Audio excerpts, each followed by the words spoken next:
할렐루야. 오늘 새벽에도 오늘 하루도 하나님께서 여러분들을 복주시고 지켜주시고 은혜와 평강 주실 것을 믿습니다. 오늘 말씀 사도행전 15장 말씀 나누겠습니다. 초대교회에서 이제 공식적인 판결이 나왔습니다. 결의가 나왔죠. 그 결의로 말미암아서 이방 선교의 역사적인 문들이 열리기 시작합니다. 아주 역사적인 큰 획을 긋는 사건이 바로 오늘 본문에서 일어납니다. 사도행전 전체가 28장인데 분량적으로도 내용적으로도 이 사도행전 15장은 사도행전의 중심이라고 봐도 무방할 것입니다. 일명 예루살렘 공의회입니다. 예루살렘 공의회 많이 들어보셨죠? 이렇게 예루살렘 공의회가 일어나게 된 그 발단에 대해서 우리가 먼저 보기를 원합니다. 우리 1절 한번 보실까요? 1절입니다. 시작. 어떤 사람들이 유대로부터 내려와서 형제들을 가르치되 너희가 모세의 법대로 할례를 받지 아니하면 능히 구원을 받지 못하리라 하니. 자, 할례를 받지 아니하면 구원을 받지 못한다. 예수님을 믿지 말고 할례를 받아야 구원을 받는다, 이 소리가 아니에요. 예수님을 믿되 예수님을 믿지만은 그걸로 완전하지 않다. 그래서 창세기 17장에 기록된 아브라함에게 주신, 그리고 유대인들 이스라엘 민족에게 주신 그 약속, 할례 언약이죠.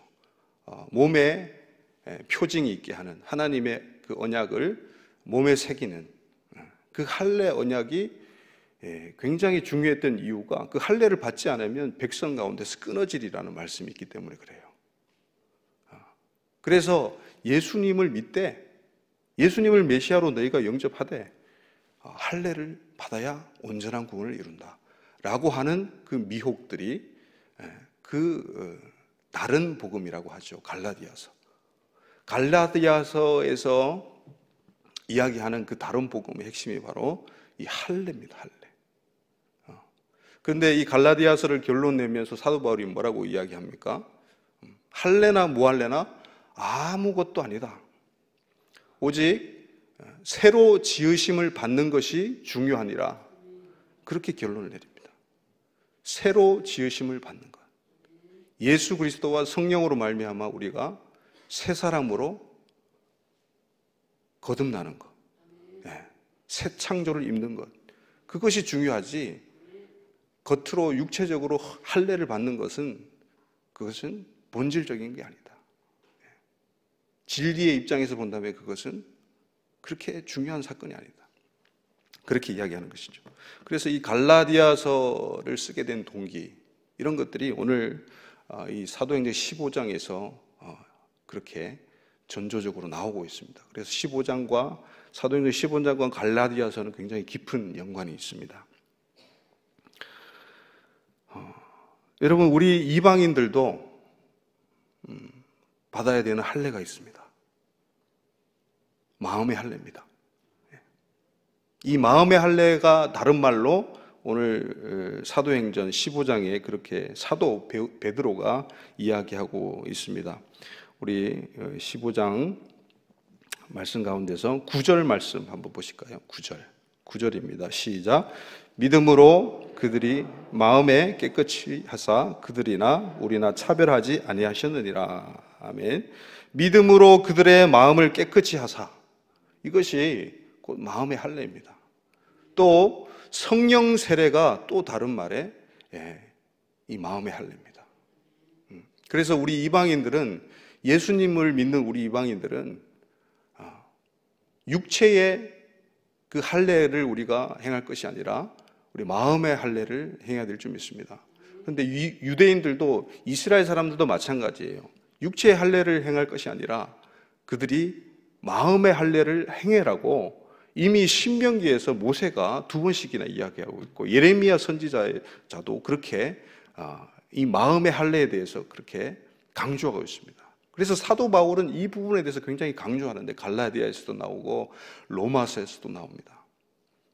마음의 할례가 그렇게 중요한 것이죠. 오늘 우리 믿음의 성도님들 가운데 마음이 깨끗하게 되는 성령님으로 말미암아 성령 세례와 또 이렇게 마음의 할례를 또 우리가 받는 시간 되기를 간절히 원합니다. 우리 사도행전 또 15장 9절 한번 보시겠습니까? 9절 봤죠? 그리고 15절 말씀, 11절 말씀 보시겠습니까? 11절 시작. 그러나 우리는 그들이 우리와 동일하게 주 예수의 은혜로 구원받는 줄을 믿노라 하니라. 아멘. 할례나 무할례나, 할례를 받는 유대인들이나 무할례자인 이방인들이나 할 것 없이 구원은 오직 주 예수 그리스도의 이름으로 말미암아 되는 줄 믿습니다. 그래서 우리는 이렇게 사도 바울이 이제 보고하고 나서 사도 베드로가 이렇게 쐐기를 박는 구원의 문제에 대해서 더 이상 할례 이야기하지 마라. 바로 이 11절의 말씀이 얼마나 귀한지 모르겠습니다.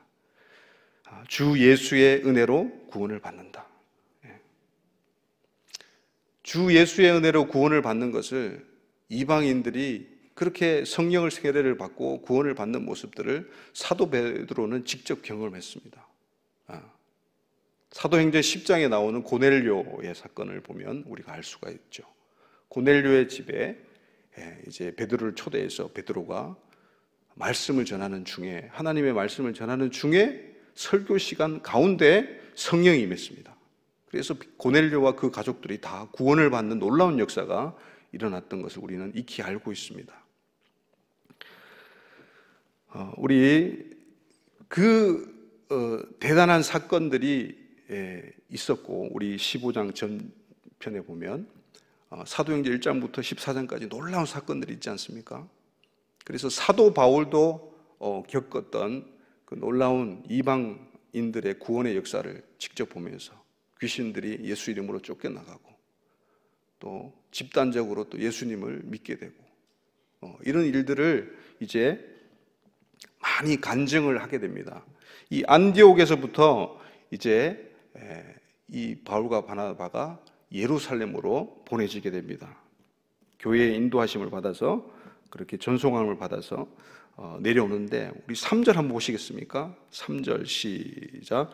그들이 교회의 전송을 받고 베니게와 사마리아로 다니며 이방인들이 주께 돌아온 일을 말하여 형제들을 다 크게 기쁘게 하더라. 아멘. 자, 이렇게 예루살렘으로 가는 길 중에도 견딜 수가 없는 거예요. 복음의 이 기쁜 소식, 이방인에게 전해진 이 소식이, 이 복음의 역사가 너무나 놀랐기 때문에, 하나님의 그 함께 하신 역사가 너무나 놀랐기 때문에 입이 그냥 있을 수가 없죠.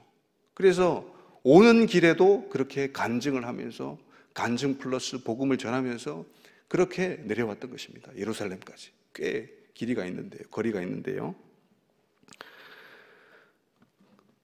여러분, 지금 이 바나바와 이 바울은 유대인이에요. 유대인이 이방인들이 하나님께 돌아온 일로 말미암아, 복음 전파의 이 열매로 말미암아 기뻐하고 있어요. 자기 동족들이 아닙니다.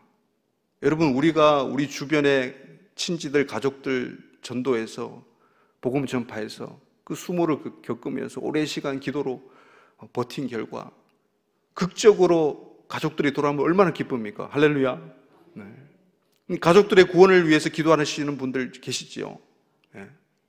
참 어렵지 않습니까? 또 친구는 어떻습니까? 네. 나를 잘 아는 친구는 더 이렇게 구원에 이르는 그 복음 증거를 하기가 힘들죠. 여러분, 우리가 선교를 갑니다. 국내 선교, 국외 선교. 방글라데시 이제 막 새벽에도 준비하고 그러시던데 기도 많이 해주시기 바랍니다. 그 방글라데시, 또 태국 선교, 우리와 전혀 상관없는 사람들입니다, 사실은. 그러나 예수 안에 한 가족이기 때문에 그 사람들이 구원받고 돌아오면 우리가 기쁜 거예요. 할렐루야. 우리 마음 가운데 예수님이 계시고 성령님이 역사하시면 기쁠 수밖에 없습니다. 우리 아멘 제일 크게 하시는 황 집사님, 전도를 많이 하시니까 이제 전도하시면서 그 아이들이 돌아오면 얼마나 기쁩니까?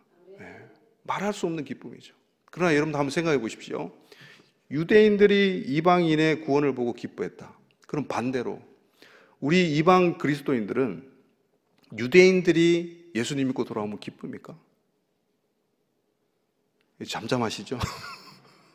이게 기뻐야 됩니다. 할렐루야. 이게 하나님의 역사이기 때문에 기뻐야 됩니다. 근데 이거는 잘 우리가 생각을 못 해요. 그래서 지금 이스라엘에 어떤 일이 일어나는지, 전쟁이 지금 1년 가까이 계속되고 있습니다, 여러분들. 우크라이나는 1년이 훨씬 넘었고요. 지금 하마스의 최고 수장이 죽었어요. 이란의 대통령이 죽었어요. 그게 암살이든 사고사든 아무튼 간에 이 거목이 죽었어요. 이 중동 이 사태가 어떻게 될지 몰라요. 북쪽에 헤즈볼라랑 계속 전쟁을 또 하고 있고. 근데 이 이스라엘 선교사님의 말을 제가 직접 들었는데, 그들이 유대인들이 대거 이제 이 하마스 폭력 조직에 의해서 이제 납치되는 사건이 있었죠. 그 납치되는 현장이 이 남쪽 네게브 지방 이 광야 지역에 있는 곳이었는데 거기서 축제를 했답니다. 근데 거기서 축제 페스티벌을 했는데 무슨 페스티벌이냐? 우상을 막 크게 세워놓고 우상을 경배하는 음악 페스티벌이었어요. 겉으로는 음악 페스티벌이었는데 영적으로는 완전히 그냥 음행의 극치를 달리는 그런 순간에 그 하마스 대원들이 가서 납치를 했어요. 말하자면 하나님의 심판이 이루어진 거죠. 이스라엘 백성들이, 유대인들이 하나님의 백성답게 살지 못하니까. 그런데 이 전쟁 와중에서도 그들의 마음이 물같이 흘러내리고 연약해져 가지고 복음이 들어가기에 그렇게 좋은 시기가 바로 지금이랍니다. 그래서 그들이 많이 돌아오고 있어요. 할렐루야. 네. 우리는 그것을 보고 관심을 가지고 기뻐해야 될 줄 믿습니다. 그래서 이런 취지에서 이 12년 전이죠. 2012년에 우리나라 서울에서 영세교회라는 우리 같은 교단인데요. 거기서 아주 굉장한 집회가 열렸습니다. 제2의 예루살렘 공의회를 향하여. 이게 무슨 말입니까? TJC2라는 집회였는데요. TJC2라는 이 조직이 있습니다. 선교 조직이 있습니다. 선교 단체가 있습니다. 예수님을 믿는 유대인들과 예수님을 믿는 이방인들이 함께 모여서 이제 우리가 예루살렘으로 가서 예루살렘에서 예전에 이 사도행전 15장에서 했던 예루살렘 공의회를 통해서 이방 선교의 문이 활짝 열린 것을 우리가 안다. 이제는 반대로 유대인 선교, 이스라엘의 구원을 위해서 우리가 이방 교회들이 합해서 다시 공의회를 열어서 그것을 우리가 인정하고 이 하나님께서 오시는, 예수님께서 오시는 이 재림의 시대 가운데, 마지막 시대 가운데 이 선교의 마지막 방점을 찍어야 된다. 이런 이제 취지를 가지고 조직이 되었어요. 그래서 제가 이 집회에 갔겠습니까? 안 갔겠습니까? 안 갔으면 이야기를 안 했죠. 직접 갔습니다. 그 현장에. 그래서 월터 카이저 박사님이라는 그 유명한 신학자도 만나고 아주 또 뭐 장신대 총장님 또 총신대 총장님이 격려사도 해주시고 많은 분들이 모여서 뜨거운 집회가 있었습니다. 그런데 깜짝 놀란 것은 게스트로 온 사람이었어요. 어떤 분이 게스트로 왔느냐? 그 소개되지 않았던, 전혀 광고되지 않았던 게스트가 깜짝 출연을 했는데 가수 심수봉 권사님이에요. 그 권사님이 오셨어요. 와, 근데 라이브를 하셨어요. 요즘 길거리에 심수봉 콘서트 걸려 있죠. 펄럭펄럭. 길가에 못 보셨어요? 전국 투어를 하고 계시는 것 같은데. 가수 심수봉 씨가 여러분 불교 신자였어요. 어머니가 이단에 빠져가지고 아주 그냥 이 기독교를 다 이단스럽게 생각하고 너무 혐오했는데 그래서 불교로 전향을 했는데 독실하게 불자로 있다가 선배의 그런 이끌림으로 또 이복 언니의 이끌림으로 그렇게 예수님을 읽게 됐는데 시편을 읽다가 예수님을 만났대요. 시편을 읽다가 예술가답죠. 시편을 읽다가 여러분 주님 만나신 적 있습니까? 네. 시편을 읽다가 예수님을 만나가지고 그의 그 음악 인생에도 이제 또 다른 그런 새로운 장이 일어나는데 바로 이 말씀을 가지고 찬양을 만드는 거예요. 그게 자기 실제 앨범에 실렸어요. 나의 신부라고. 아가서 말씀을 가지고 얼마나 은혜스럽게 찬양을 하는지 몰라요. 그렇게 아름다운 찬양 정말 너무나 오래간만에 들었어요. 그 심순복 씨가 강남의 자기 저택에 스튜디오를 꾸며놓고 거기 스튜디오 배경이 다 이 벽돌로 쌓아가지고 십자가를 다 만들었어요. 십자가 모양이에요. 거기서 예배도 드려요. 이분이 또 유대인과 이스라엘 구원을 위해서 기도하는 기도 모임에 자주 나오신다고 합니다. 여러분 꼭 한번 들어보세요. 나의 신부. 나의 신부라는 그 아가서를 가지고 만든 찬양인데요. 너무나 아름다운 찬양입니다. 이렇게 구원의 역사가 여러분 이방의 문이 열려서 이렇게 변방인 우리 대한민국 이 조선 땅에도 복음이 들어와서 선교사님들을 통해서 가수 심수봉 씨까지 이렇게 복음에 물들어서 하나님을 찬양하고 있는 이 놀라운 역사가 바로 하나님께서 함께 하셨기 때문인 줄 믿습니다. 그 역사가 이 4절에 보면 하나님이 자기들과 함께 계셔 행하신 모든 일, 이 일들을 갖다가 말하고 선포하는 것이죠. 저와 여러분들 가운데서도 하나님이 우리들과 함께 하신 그 역사가 날로 증폭되시기를 축원드립니다. 그 이야기를, 그 복음의 간증들을 주변에 하면서 사시기를 간절히 바랍니다. 하나님의 말씀을 듣고 믿게 하기 위해서 표적과 기사를 주셨습니다. 그리고 그 표적과 기사를 통해서 이방인들이 하나님께로 돌아왔습니다. 물론 유대인들도 마찬가지고요. 사도행전 14장 10절에 보면 내 발로 바로 일어서라 이렇게 사도 바울이 명령합니다. 안전뱅이에게. 날 때부터 안전뱅이에요. 여러분 이 사도행전 3장에도 사도 베드로가 또 요한이 함께 성전으로 향하다가 기도하러 가다가 성전 미문에 있는 안전뱅이를 주 예수의 이름으로 일으켰죠. 그 사건 아시죠? 그런데 오늘도 동일하게 이제 사도 바울이 그 안전뱅이를 일으키는 사건이 일어납니다. 왜 그럴까요? 왜 동일하게 안전뱅이를 일으키는 표적과 기사가 다시 나타난 걸까요, 여러분? 제가 4장 설교에서도 이야기 드렸지만은 이 일어나는 것, 일어나지 못하던 자가 일어나는 것은 이 부활을 상징한다고 말씀드렸어요. 일어남이 안전뱅이의 일어남을 통해서 부활을 예표하는 것이죠. 부활을 예표하는 아주 예언적이고 아주 복음적인 이 표적과 기사였던 것입니다.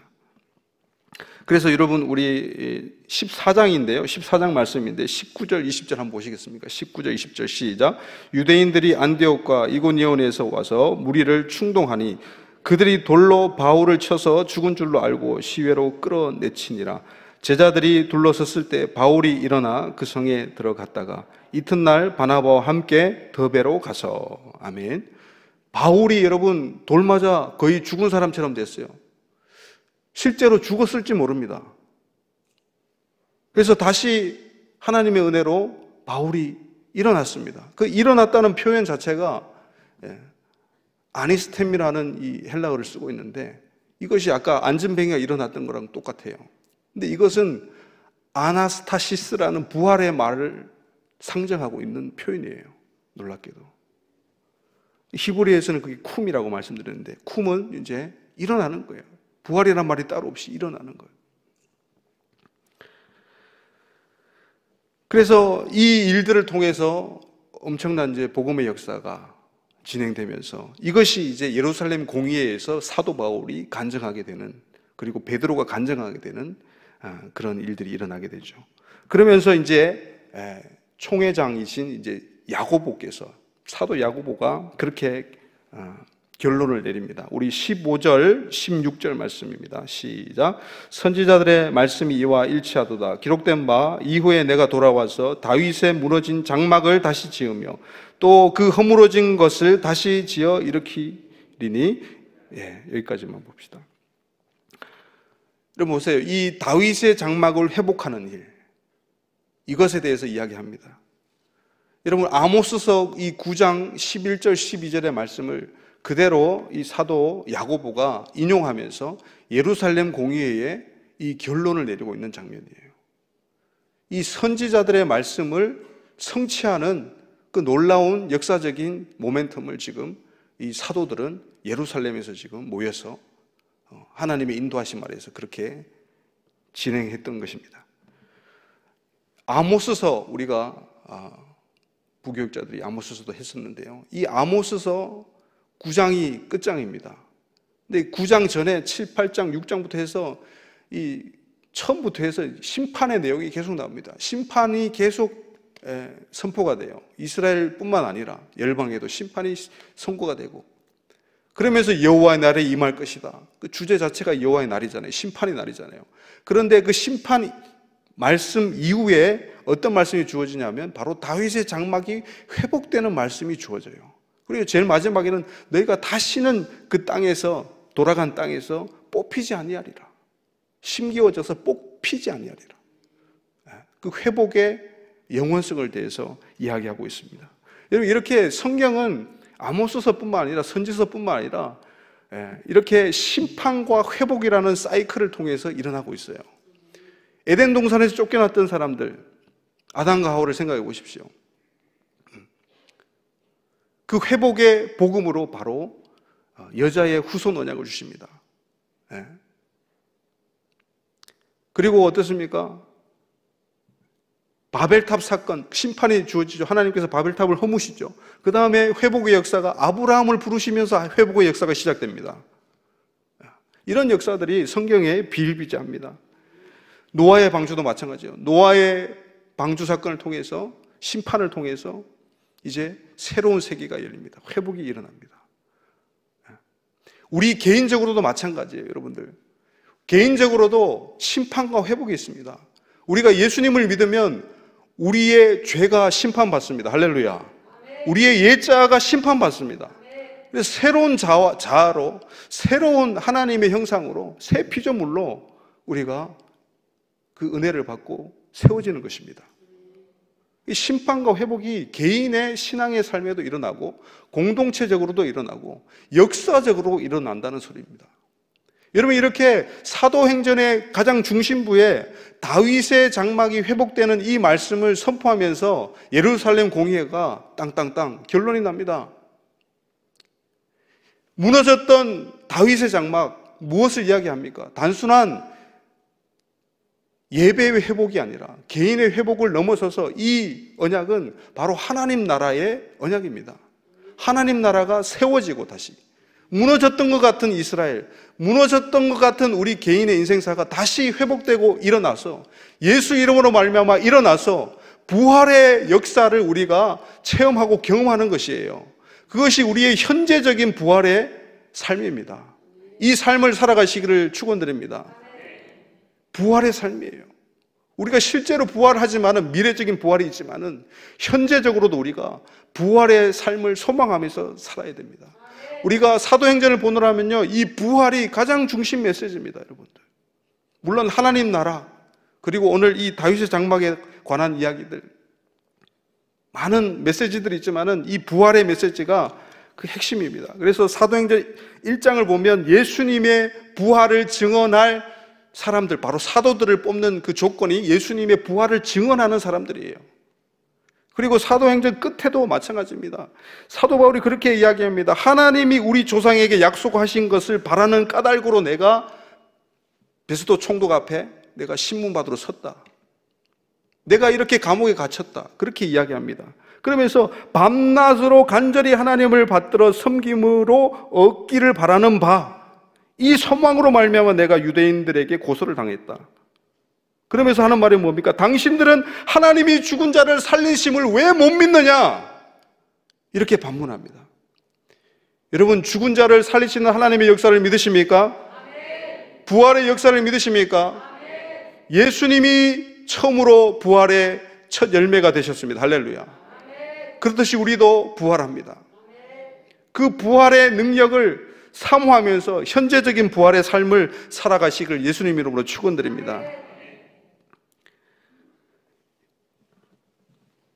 에베소서 2장에 보면요, 그로 말미암아 우리 둘이 한 성령 안에서 아버지께 나아감을 얻게 하려 하심이라. 예수님의 십자가가 바로 그것을 위한 이유였다는 것입니다. 그로 말미암아, 예수 그리스도로 말미암아, 그 십자가로 말미암아 우리 둘이, 이방인과 유대인들이 한 성령 안에서 아버지께 나가는 그 예배의 그림, 그것이 바로 다윗의 장막의 회복입니다. 이 하나님 나라의 총체적인 회복입니다, 여러분들. 그것을 요한복음 10장에서 우리 주님도 이야기하고 계세요. 요한복음 10장 말씀 시작.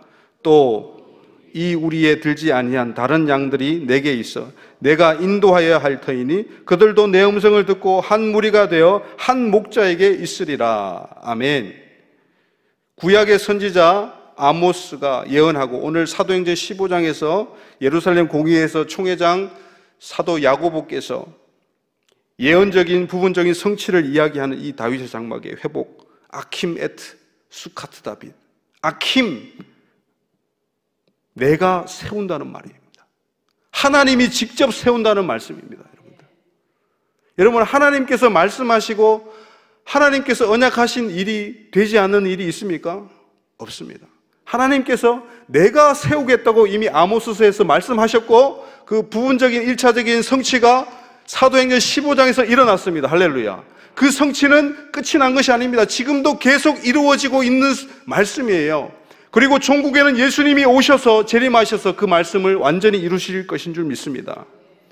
이 아킴, 하나님께서 직접 세우시는 이 일, 하나님께서 손수 지으시고 세우시는 그 일, 그 일은 무너짐이 없습니다.